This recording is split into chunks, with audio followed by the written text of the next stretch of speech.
Fala galera, tudo bem com vocês? O assunto do vídeo de hoje é um assunto que eu já tô querendo falar há um tempo e eu achei super coerente falar depois dessa última rodada do Brasileirão, né? Então vamos de polêmica, né? O assunto é VAR e também falar um pouco sobre como a mídia tradicional brasileira aborda esse tema.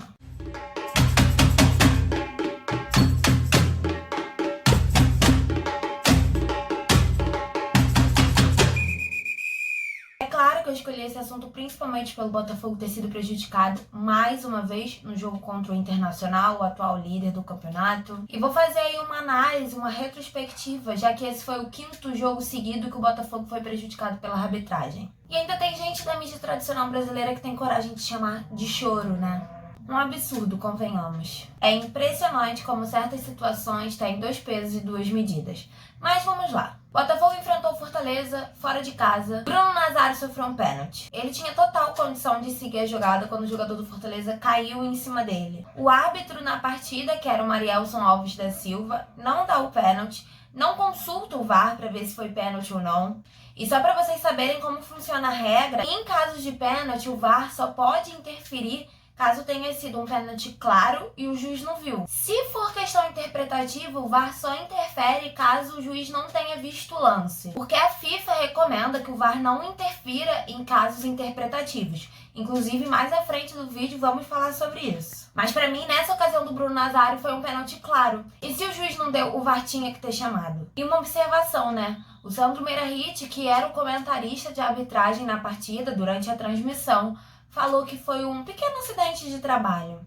Complicada. Segundo jogo, o Botafogo foi prejudicado pela arbitragem contra o Atlético Mineiro. A bola bateu primeiro na mão do zagueiro do Galo, depois bateu no Babi, que nem dá pra ver direito se bateu na mão ou não. Mas mesmo que tenha batido na mão, anteriormente ele tinha que ter dado a falta pro Botafogo e cartão pro zagueiro do Galo. Mas é claro que não deu, né? Nessa partida ainda teve o pênalti, ok, duvidoso, não dá pra saber se foi pênalti ou não. Mas a bola bateu na mão do Marrone, dentro da área o árbitro nem foi ver. E obviamente também o VAR não chamou. Contra o Flamengo, pra mim o Botafogo foi prejudicado pela arbitragem mais uma vez, porque o árbitro, mesmo consultando o VAR, só deu cartão amarelo pro Mateuzinho, que pra mim aquilo ali era vermelho, era pra expulsão, na entrada que ele deu, né, no Caio Alexandre. E a questão do pênalti do Gabriel Barbosa, que fez o gol de empate pro Flamengo, ali nada deveria ser feito, porque na regra fala que caso haja invasão dos jogadores, como teve invasão dos jogadores do Flamengo, o juiz só deve pedir para retomar a cobrança, né, para cobrar de novo,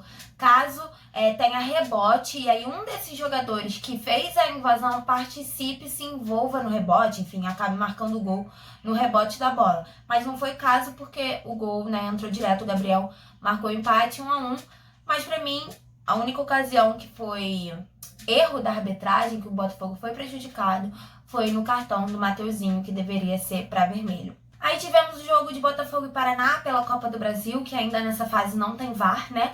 Mas mais um jogo, Botafogo sendo prejudicado pela arbitragem. E logo no primeiro minuto de jogo, hein? O Kevin sofreu um pênalti e, é claro, não foi dado. E também nesse jogo teve o lance do gol do Paraná, que bateu na mão do jogador do Paraná.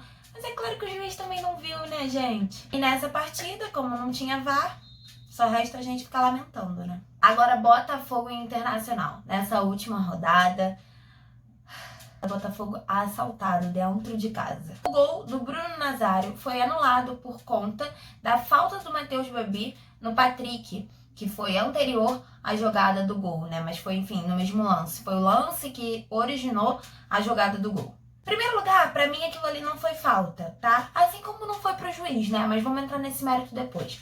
Aquilo ali pra mim não foi falta, o Matheus Babi tem mais de 1,90 m de altura, o Patrick é baixo, ele foi proteger, caiu no chão. E o juiz não deu, o juiz seguiu o jogo. Só que aí foi gol. E aí o VAR fez o quê? Chamou.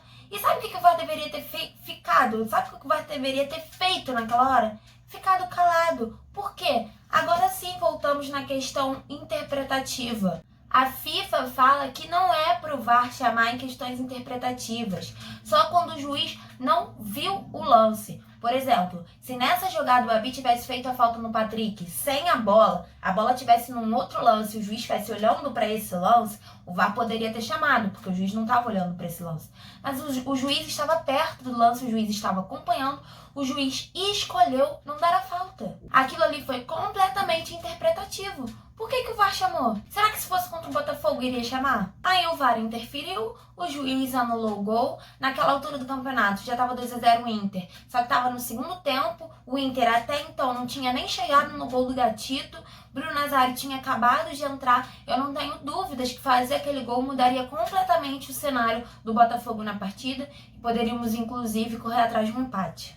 Fora o pênalti, né, do Rodrigo Lindoso no Marcelo Benevenuto na mesma partida, que o VAR inclusive não chamou pra ver, a gente tá cansado, sabe? A gente vem numa sequência de 5 jogos sendo garfados, jogos que pontos estão sendo roubados da gente. Em que posição estaria o Botafogo se não fossem todos esses jogos? No caso 4, né, porque um dos que eu citei é a Copa do Brasil. E por que a mídia tradicional não fala disso? Aí vai o nosso goleiro, Gatito Fernandes, chuta a cabine do VAR, vai ser punido, enfim, ele é um profissional, ele tem que agir como, mas tem como pedir que um ser humano, porque além de profissional, primeiramente ele é um ser humano, tenha paciência em relação a isso? 5 jogos seguidos sendo garfados e ninguém faz nada? E assim, como é que a gente vai exigir alguma postura, digamos assim, da diretoria do Botafogo, por exemplo? Porque todo mundo sempre vive dizendo que reclamar, que mandar cartinha pra CBF, acaba rolando perseguição com os times. Se o Botafogo já tá sendo prejudicado nesse nível e não tá sendo perseguido pela CBF, imagina se for, né? E se torna ainda mais complicado quando, além de tudo isso, né, o Botafogo sempre entra em campo contra o seu adversário e contra o VAR. O Botafogo não jogou só contra o Internacional, jogou contra o Internacional e contra a arbitragem. E além de termos que lidar com tudo isso, a gente tem que lidar com uma mídia tradicional completamente desrespeitosa, que trata algumas das reclamações como choro. Complicado, né? E falando não só exclusivamente do Botafogo, nessa rodada mesmo tivemos diversas lambanças. E agora, em 2020, o uso do VAR aumentou em 68% quando comparado com a edição de 2019. Ou seja, muitos pontos não estão sendo contados nesse Brasileirão, né? Muitos times estão sendo prejudicados. E o Botafogo, sem dúvidas, deve estar no topo dessa lista. E além dos erros, tem toda aquela demora, né? A gente viu aí no jogo do Santos com o Flamengo. Gente, quanto tempo que demorou em cada lance? Deveria dar um tempo a mais só de acréscimo. É um absurdo aquilo, também acho um absurdo as imagens não serem fornecidas para o público. A gente está assistindo o jogo e a gente nem sabe o porquê que está indo pro VAR aquele lance. Os próprios comentaristas, o narrador da transmissão não sabe, ficam especulando. Eu acho que essas coisas deveriam ser tratadas com um pouco mais de clareza pro telespectador. Enfim, galera, a verdade é que no final das contas, apesar de termos aí tecnologia, o VAR veio para ajudar, quem comanda as máquinas, quem comanda a tecnologia são os humanos, são os próprios árbitros. E isso aqui no Brasil não vai se tornar profissional enquanto os árbitros que manuseiam isso não se tornarem.